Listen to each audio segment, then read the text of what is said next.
To add a COVID-19 risk assessment, you'll have to go to Schedule, Add Assignments and Add Assignment. From this section, you'll have to select the assignment type box and click COVID-19 risk assessment. Select the service user, location and start and end time. Once you have selected the start and end time, you will need to select the staff.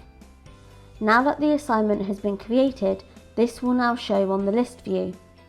If you go to Schedule, View Assignments and List View, then filter by COVID-19 risk assessment and press Get Assignments. You should now see the COVID-19 assignment is showing. To view the form, click on the visit number and go to the Form tab. To be able to view all the information on the form, you can select the individual tabs and all the details entered will show. However, to view all details on one page, click Print Form and the COVID-19 risk assessment will show and be ready to print.